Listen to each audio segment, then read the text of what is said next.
No, it's not a teacher strike.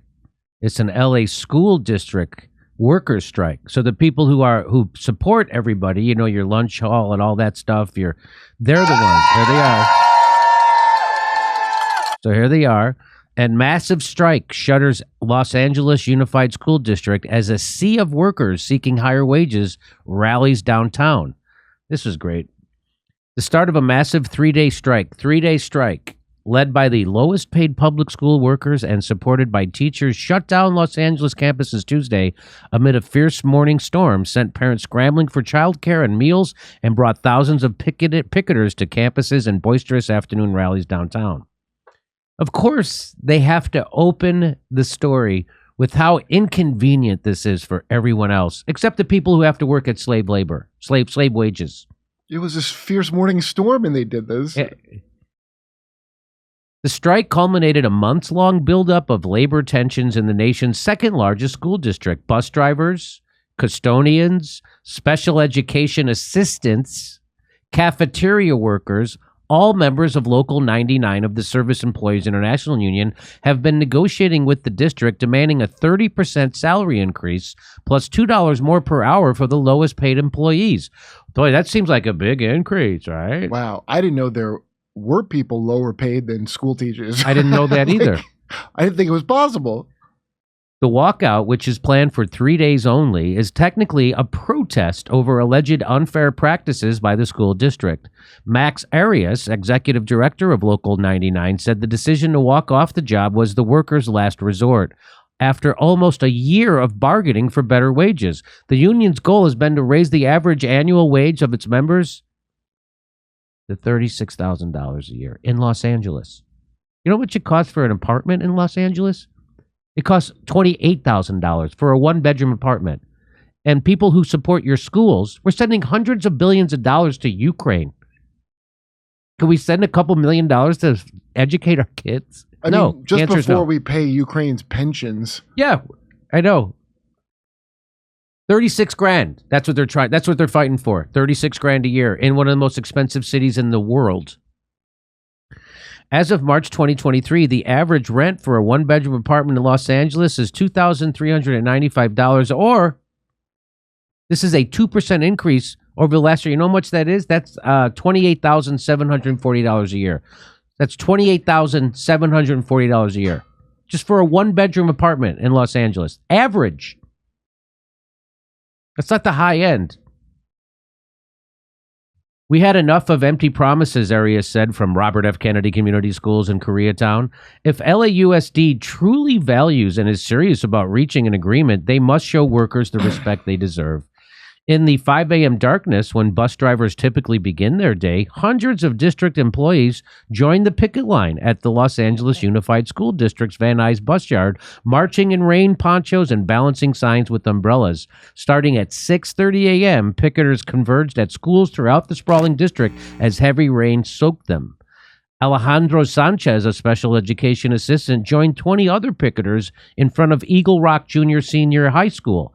Her job isn't easy as she works with students with often unpredictable behavior issues. She chanted fair wages from Yosemite Drive and La Rota Avenue while holding "Respect Us, Pay Us" sign. We are out here speaking up for our SEIU brothers and sisters who are living below the poverty line, Pablo Oliveras, 41, and a 21-year art teacher said. This can't continue to happen. This weekend, the district offered a cumulative 23% raise. So they're nickeling and diming the people, starting with 2% retroactive on the 2021 school year and ending with a 5% in 24-25. The package would also include a one-time 3% bonus for those who have been on the job since 2020-21, along with expanded hours, more full-time positions, and improved eligibility for healthcare benefits. By mid-afternoon, red-clad member of United Teachers Los Angeles and SEIU locals members, swathed in purple clothing, surrounded LI Unified headquarters. They flooded onto 3rd and Boylston Streets and stretched onto 4th Street and Baudry Avenue. Banging noisemakers and ringing bells, they called on Carvalho to negotiate. Some held signs portraying the superintendent as a Miami Vice-type character of reference to his past job as leader of the Miami-Dade School District.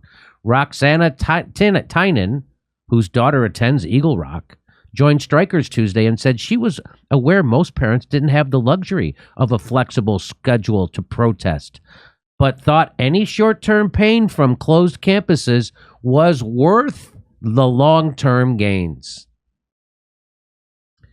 Of course, we want our kids in school, but it's not sustainable, said Tynan, executive director of labor-aligned advocacy organization Los Angeles Alliance for a New Economy.